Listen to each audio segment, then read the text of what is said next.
Hey everybody, this is Jamey and Anna, and we are sitting here about ready to watch this incredible sunset. And what we wanted to do real quickly is follow up with the concept of how water incorporates into the luminous body. This is a continuation from the spiritual chat on Sunday. So Anna? Yes? Now that we are positioning you in your halo effect. Yay. Oh my gosh, there are so many dragonflies. I can already tell this is going to be a good one. Okay. First of all, because dragonflies are always found around water, which is why they're one of the only things that can be found everywhere on the planet. They are actually literally, I think, one of the only insects that you can find just about everywhere on the planet, except for when it's just simply frozen. And it's because they love water. So water is very, very sacred. As we all know, it's one of the defining factors of that everything that survives, everything that's alive needs water. Everything that's alive needs light. Those are two of the requirements for survival. And water is very, very sacred. From an academic standpoint, I want to do a little bit of a briefing, a background on Dr. Emoto. So, and I'm going to turn around. So, Dr. Emoto is he's a brilliant man who helped us to understand from more of an academic standpoint how water becomes infused with specific energies. It becomes infused with emotions, we'll even say. So, for example, what he would do, and there's another one. These dragonflies. These experiments have been repeated all throughout the entire world in controlled environments. You could do it in your own kitchen if you have a microscope. But what he would do is he would take water and he would put words on it, such as love, or you're beautiful, or peace on earth, or just things that really kind of evoke a positive feeling. And then he would freeze that water, and he would put it under a microscope. And the fractals of that ice under a microscope would look extraordinarily beautiful. The sacred geometry, the sacred geometric shapes that would come out were just exquisitely beautiful. Looked like pieces of art. And then he would take the same water from the same water sources, controlled sources, so whether it was the same river water or the same tap water or whatever, and he'd put words like hate, or you're ugly, or war. Just take words that have a very dense vibration, and he'd place those on the outside of the water. And then he'd freeze that water, and he'd look at that under microscopes, and a weird thing happened. They looked grotesque. They looked like they were mutated.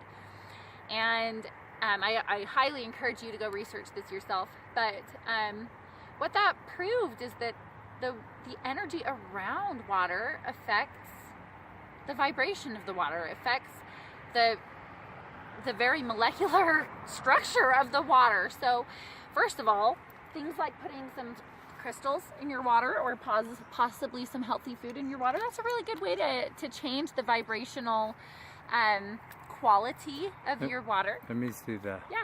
Okay.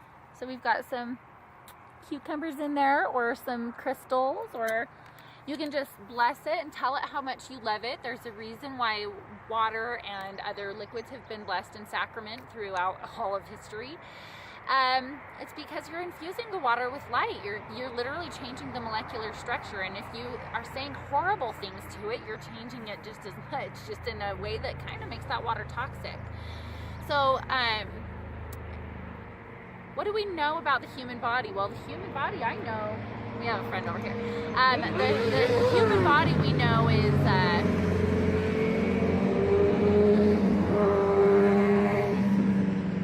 it's about 70% water. So what do you think happens if you're talking horrible to your body all the time? If you're saying ugly things about yourself, or thinking ugly things about yourself, or telling yourself how weak or broken, or all of these things that are absolutely not true. The fact is, it's changing the molecular structure of your body. It's changing things on a very deep level.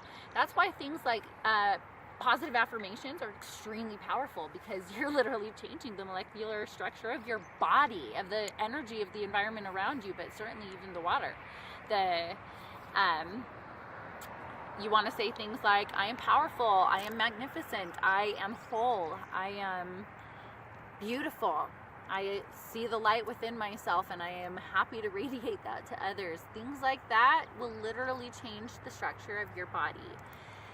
Now, to take it a little less academic and a little bit more esoteric, a little more mystical, you know, like I said, throughout history, sacraments have been blessed, not just the food, but also the water. But you've also got other things you can do with your water. For example, bathing. Bathing is not just good for bathing, or showering is not just good for the cleanliness of your physical body. It's good for the cleanliness of your spirit. It helps you to release stress and frustration, and you tend to find that when people are really severely depressed, they tend to go quite some time without doing that, and there's a reason why. It's because their vibration feels very dense, and so they don't tend to do things that lighten that. Taking a bath or going for a swim, especially in the ocean or something that has some water, some salt water, or hot springs. Hot springs are very good for the spirit. What else? Oh, tears. Tears. I can't believe I was going to forget about tears when I'm talking about water. I know that tears are not exactly water, but tears are also, they come in more than one type. When you walk into a room full of onions, you're going to get these lubricating tears that are an awful lot like Clear Eyes. They're not really the same thing as the tears that you cry when your heart is broken. The tears that you cry when you stub your toe really freaking hard or something like that. Those come from a little bit deeper place, and when that happens, a lot deeper place, I should say. So many dragonflies. And when you release those deep tears, they have a lot of hormones in them that have been flushed through your body, and they're actually having an opportunity to be released out of your body. So if you hold in those tears, what you're doing is actively taking stress hormones and keeping them inside of your body, when your body has given you an opportunity to say, sayonara, I don't want you in here anymore. So, you know, obviously we know that there's a time and a place to cry. We don't want to cry all the time, but make sure you let those tears flow sometimes, because they are sacred, and they, like the ocean, also have some salt in them. So anyway, water is very sacred. There's a lot of different ways to utilize it as a way of lightening yourself, lightening your soul, lightening your spirit, lightening, even if you're talking lightening in diet terms. However you want to lighten yourself, water is an absolutely beautiful, essential part of it.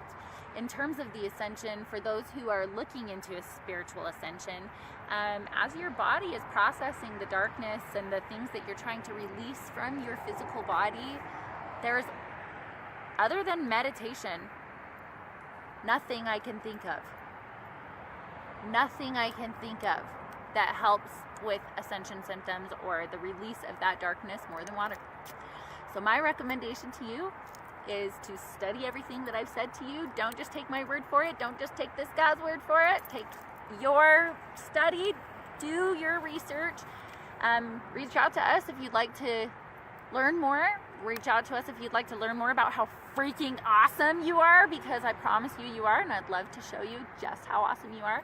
And I also right now want to show you just how awesome this sunset is, because it is ridiculously pretty. So thank you for letting me share with you a little bit about my obsession with water. I will add one other thing about this guy's obsession with water, and I'm sure he'll be sharing it with me soon, is scuba diving. Scuba diving. There's a lot of different ways to take a passion water. And that's a way that your whole family bonded. Even the ex-wife, everybody, you guys all bonded together that way. Everybody. So scuba diving. Okay. All right, lots of ways to enjoy the water. Get out there and love and light. Love and light. Bye.